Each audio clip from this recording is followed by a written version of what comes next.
ರೇಣುಕಾಸ್ವಾಮಿ ಕೊಲೆ ಕೇಸಲ್ಲಿ ಕಳೆದೆರಡು ತಿಂಗಳಿಂದ ದಾಸ ಜೈಲುವಾಸ ನಡೆಸ್ತಾ ಇದ್ದಾನೆ. ಪರಪ್ಪನ ಅಗ್ರಹಾರದಲ್ಲಿ ರಾದ್ಧಾಂತ ಮಾಡಿ ಬಳ್ಳಾರಿಗೆ ಶಿಫ್ಟ್ ಆಗಿದ್ದಾನೆ. ಡಿ ಗ್ಯಾಂಗ್ ವಿರುದ್ಧ ಚಾರ್ಜ್ ಶೀಟ್ ಸಲ್ಲಿಸಲು ಖಾಕಿ ಸಜ್ಜಾಗಿದೆ.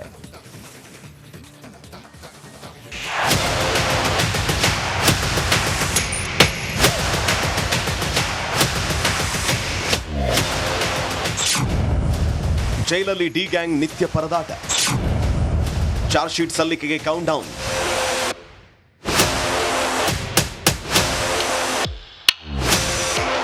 ರೇಣುಕಾಸ್ವಾಮಿ ಕೊಲೆ ಕೇಸಲ್ಲಿ ಕಂಬಿ ಹಿಂದೆ ಬಿದ್ದಿರೋ ಡಿ ಗ್ಯಾಂಗ್ಗೆ ಮುಂದೇನಾಗುತ್ತೆ ಅನ್ನೋ ಆತಂಕವೇ ಹೆಚ್ಚಿದೆ.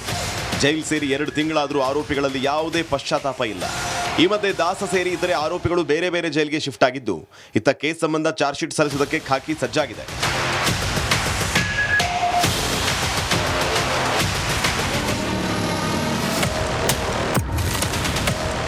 ದರ್ಶನ್ ಪರವಾಗಿ ಮಾತನಾಡಿದವರಿಂದಲೇ ಸಂಕಷ್ಟ ಎದುರಾಗುತ್ತೆ ಎನ್ನಲಾಗ್ತಾ ಇದೆ.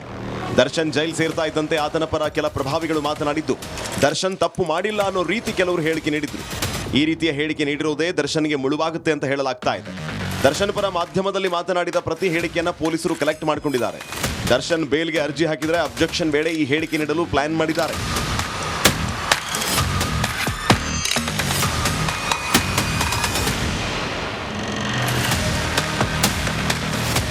ಚಾರ್ಜ್ ಶೀಟ್ ಸಲ್ಲಿಕೆ ಆಗ್ತಾ ಇದ್ದಂತೆ ಜಾಮೀನು ಅರ್ಜಿ ಹಾಕೋದಕ್ಕೆ ದರ್ಶನ್ ತಯಾರಿ ನಡೆಸಿದ್ದಾನೆ ಎನ್ನಲಾಗ್ತಾ ಇದೆ.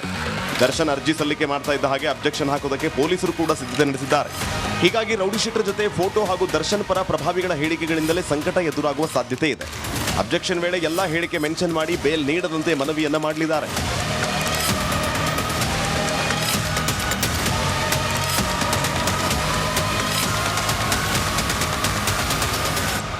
ತನಿಖೆ ವೇಳೆ ಸಿಕ್ಕ ಸಾಕ್ಷಿಗಳು ಒಂದ್ ಕಡೆ ಆದರೆ ಈ ಅಂಶಗಳು ಪೊಲೀಸರಿಗೆ ಹೆಚ್ಚುವರಿ ಅಸ್ತ್ರ ಆಗಲಿದೆ. ತಮ್ಮ ಪರ ಮಾತನಾಡಿದ ಪ್ರಭಾವಿಗಳ ಮೂಲಕ ಸಾಕ್ಷಿಗಳ ಮೇಲೆ ಪ್ರಭಾವ ಬೀರಬಹುದು. ಬೇಲ್ ನೀಡಿದರೆ ಅವರ ಮೂಲಕ ಸಾಕ್ಷಿಗಳಿಗೆ ಆಮಿಷವೊಡ್ಡುವ ಸಾಧ್ಯತೆ ಇದೆ ಅಂತ ಅಬ್ಜೆಕ್ಷನ್ ಹಾಕುವ ಸಾಧ್ಯತೆ ಇದೆ. ಹೀಗಾಗಿ ಆಪ್ತರಿಂದಲೇ ದಾಸನಿಗೆ ಕಂಟಕ ಫಿಕ್ಸ್ ಆಗಿದೆ. ಧ್ರುವರಾಜ್, ರಿಪಬ್ಲಿಕ್ ಕನ್ನಡ, ಬೆಂಗಳೂರು.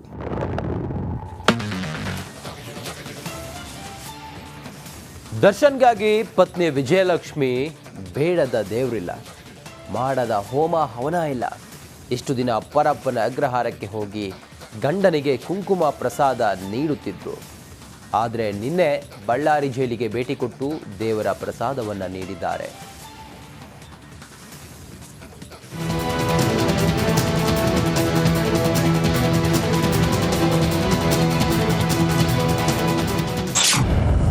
ಪತಿಗೆ ಕುಂಕುಮ ಅಕ್ಷತೆ ನೀಡಿದ ವಿಜಯಲಕ್ಷ್ಮಿ, ಸಾಲು ಸಾಲು ಪೂಜೆ ಮಾಡಿ ದಾಸನಿಗೆ ಪ್ರಸಾದ.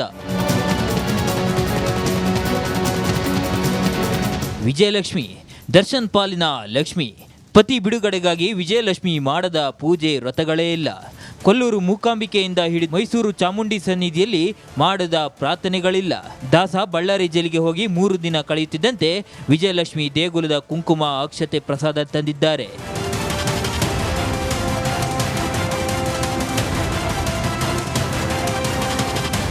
ಪತಿ ಬಿಡುಗಡೆಗಾಗಿ ಗುಡಿ ಗೋಪುರಗಳಿಗೆ ಪ್ರದಕ್ಷಿಣೆ ಹಾಕುತ್ತಿದ್ದಾರೆ.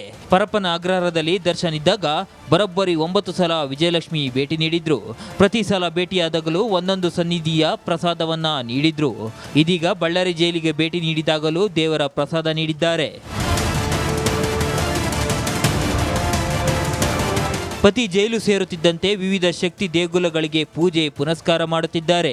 ಮೈಸೂರು ಚಾಮುಂಡಿ ಸನ್ನಿಧಾನ, ಬಂಡಿಕಾಳಮ್ಮ ದೇವಿಗೆ ಪೂಜೆ, ಕೊಲ್ಲೂರು ಮೂಕಾಂಬಿಕೆ ಸನ್ನಿಧಾನದಲ್ಲಿ ಚಂಡಿಕಾ ಹೋಮ, ಬೆಂಗಳೂರಿನ ಬನಶಂಕರಿ ದೇಗುಲದಲ್ಲಿ ಪತಿಗಾಗಿ ಪೂಜೆ ಮಾಡಿದ್ದಾರೆ. ದರ್ಶನ್ ಬೆನ್ನು ಬಿಡದೆ ಸಾಲು ಸಾಲು ಸಂಕಷ್ಟ ಎದುರಾಗಿದೆ. ಪತಿ ಜೈಲು ಸೇರಿದ ಬಳಿಕ ಕಣ್ಣೀರಿನಲ್ಲಿ ವಿಜಯಲಕ್ಷ್ಮಿ ಕೈ ತೊಳೆಯುತ್ತಿದ್ದಾಳೆ.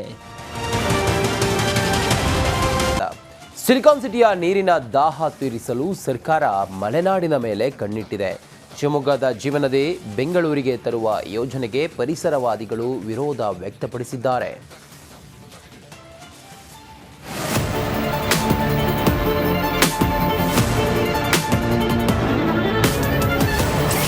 ಶರಾವತಿ ನೀರಿನ ಮೇಲೆ ಸರ್ಕಾರದ ಕಣ್ಣು.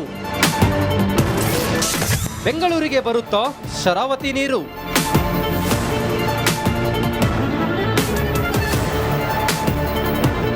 ಮಲೆನಾಡಿನ ಹೆಬ್ಬಾಗಿಲು ಎಂದೇ ಪ್ರಸಿದ್ಧವಾಗಿರುವ ಶಿವಮೊಗ್ಗ ಜಿಲ್ಲೆಯ ತೀರ್ಥಹಳ್ಳಿ ತಾಲೂಕಿನ ಅಂಬುತೀರ್ಥದಲ್ಲಿ ಹುಟ್ಟುವ ಶರಾವತಿ ನದಿ ಜಿಲ್ಲೆಯ ಜೀವನದಿ. ಅಷ್ಟೇ ಯಾಕೆ, ಈ ನದಿಯ ಕೃಪಾ ಕಟಾಕ್ಷದಿಂದಲೇ ರಾಜ್ಯಕ್ಕೆ 30% ವಿದ್ಯುತ್ ಪೂರೈಕೆ ಮಾಡುವ ಹೆಗ್ಗಳಿಕೆ ಇದಕ್ಕಿದೆ.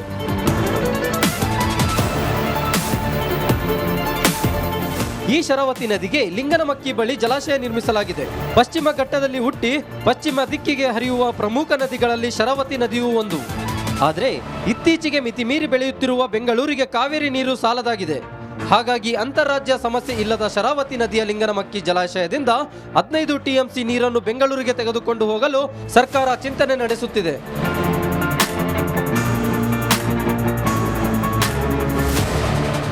ಈ ಬಗ್ಗೆ ತಾಂತ್ರಿಕ ಮತ್ತು ಆರ್ಥಿಕ ಯೋಜನೆಯ ಕಾರ್ಯಸಾಧ್ಯತೆಯ ವರದಿ ತರಿಸಲು EI ಟೆಕ್ನಾಲಜೀಸ್ ಪ್ರೈವೇಟ್ ಲಿಮಿಟೆಡ್ಗೆ ಸರ್ಕಾರ ಟೆಂಡರ್ ನೀಡಿದೆ. ಇವತ್ತು ಶರಾವತಿ ನದಿಯಿಂದ ಬೆಂಗಳೂರಿಗೆ ಕುಡಿಯ ನೀರನ್ನು ತೆಗೆದುಕೊಂಡು ಹೋಗುವಂಥ ದಿಕ್ಕಿನಲ್ಲಿ ಈಗಾಗಲೇ ನಮ್ಮ ಆ ಭಾಗದ ಶಾಸಕರುಗಳು, ಸರ್ಕಾರ ಹೇಳಿಕೆಗಳನ್ನು ನಾನು ನೋಡ್ತಾ ಇದ್ದೀನಿ. ಹಾಗೆ ನಾನು ದಯಮಾಡಿ ಸರ್ಕಾರಕ್ಕೆ ನಾನು ವಿನಂತಿ ಮಾಡ್ಕೊತೀನಿ, ಇದ್ರ ಬಗ್ಗೆ ಪ್ರಾಕ್ಟಿಕಲ್ ಆಗಿ ಸಾರ್ವಜನಿಕವಾಗಿ ಚರ್ಚೆಗಳನ್ನು ಮಾಡಿಕೊಂಡು ಆಮೇಲೆ ಇದನ್ನು ಮಾಡಬೇಕು ಬೇಡ ಅಂತೇಳಿ ಹಂತಕ್ಕೆ ಬರಬೇಕಾದ್ರೆ ಸರ್ಕಾರದ ಒಂದು ಕರ್ತವ್ಯ. ಹಾಗೆ ಗಡಿಬಿಡಿ ಮಾಡಿಕೊಂಡು ಈ ರೀತಿ ಮಲೆನಾಡಿನ ಜನರಿಗೆ ಅನ್ಯಾಯ ಮಾಡುವಂಥ ಕೆಲಸವನ್ನು ಮಾಡಬಾರ್ದು ಅಂತೇಳಿ ನಾನು ವಿನಂತಿಯನ್ನು ಮಾಡ್ತೀನಿ. ಇನ್ನು 2018ರಲ್ಲಿಯೂ ಶರಾವತಿ ನದಿಯಿಂದ ಬೆಂಗಳೂರಿಗೆ ನೀರು ತರುವ ಪ್ರಸ್ತಾಪ ಮಲೆನಾಡಿನ ಜನರ ವಿರೋಧದಿಂದ ಯೋಜನೆ ಕೈಬಿಡಲಾಗಿತ್ತು. ಆದರೆ ಇದೀಗ ಈ ಪ್ರಸ್ತಾಪ ಮುನ್ನೆಲೆಗೆ ಬಂದಿದೆ. ಶರಾವತಿ ನದಿಯಿಂದ ಬೆಂಗಳೂರಿಗೆ ನೀರು ಕೊಂಡೊಯ್ಯುವುದಕ್ಕೆ ಜಿಲ್ಲೆಯ ಪರಿಸರವಾದಿಗಳು, ವಿವಿಧ ಸಮಾಜದ ಮುಖಂಡರುಗಳು ವಿರೋಧ ವ್ಯಕ್ತಪಡಿಸುತ್ತಿದ್ದಾರೆ. ಶರಾವತಿ ನೀರನ್ನು ಬೆಂಗಳೂರಿಗೆ ಒಯ್ಯುವ ಅವೈಜ್ಞಾನಿಕ ಯೋಜನೆ ಕೈಬಿಡಲು ಅಖಿಲ ಭಾರತ ವೀರಶೈವ ಲಿಂಗಾಯತ ಜಿಲ್ಲಾ ಘಟಕದಿಂದ ಮತ್ತು ತಾಲೂಕು ಘಟಕದಿಂದ ಒಂದು ಪ್ರತಿಭಟನೆ ಮುಖಾಂತರ ನಾವು ಮನವಿಯನ್ನು ಕೊಡ್ತಾಯಿದ್ದೀವಿ ಇವತ್ತು. ಯಾಕಂದರೆ ಈ ಹಿಂದೆನೂ ಇದನ್ನು ಮಾಡೋದಕ್ಕೆ ಹೊರಟಾಗ ಅದನ್ನು ಜನಗಳ ಒತ್ತಾಯದ ಮೇಲೆ ಬಿಟ್ಟಿದ್ದರು. ಈಗ ಮತ್ತೆ ಅದರ ಒಂದು ಯೋಜನೆಯನ್ನು ಮಾಡ್ತೀವಿ ಅಂತ ಹೇಳಿ ಹೊರಟಿದ್ದಾರೆ. ಇದು ಯಾವುದೇ ಕಾರಣಕ್ಕೂ ಸರಿಯಲ್ಲ. ಈ ಯೋಜನೆ ಮುಖ್ಯಮಂತ್ರಿಗಳು ಕೈ ಬಿಡಬೇಕು, ಜನಗಳ ಒತ್ತಾಯಕ್ಕೆ ಅವರು ಮನ್ನಣೆ ಕೊಡಬೇಕು ಅಂತೇಳಿ ನಾವು ಈ ಮೂಲಕ ಮನವಿಯನ್ನು ಕೊಡ್ತಾಯಿದ್ದೀವಿ. ಶರಾವತಿ ನದಿ ನೀರು ಬೆಂಗಳೂರಿಗೆ ಕೊಂಡೊಯ್ಯುವ ಯೋಜನೆಗೆ ಆರಂಭದಲ್ಲೇ ವಿರೋಧ ವ್ಯಕ್ತವಾಗಿದೆ. ಈ ಯೋಜನೆ ಕೈ ಬಿಡದಿದ್ದರೆ ಮುಂದಿನ ದಿನಗಳಲ್ಲಿ ಉಗ್ರ ಹೋರಾಟ ನಡೆಸಲು ಮಲೆನಾಡಿಗರು ಚಿಂತನೆ ನಡೆಸುತ್ತಿದ್ದಾರೆ.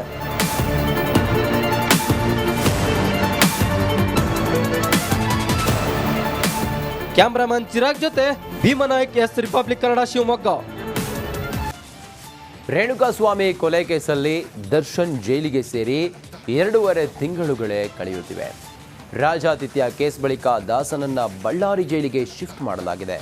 ಈ ಮಧ್ಯೆ ಪತಿ ದರ್ಶನಕ್ಕಾಗಿ ಸತಿ ವಿಜಯಲಕ್ಷ್ಮಿ ಬಳ್ಳಾರಿ ಜೈಲಿಗೆ ಬಂದಿದ್ರು.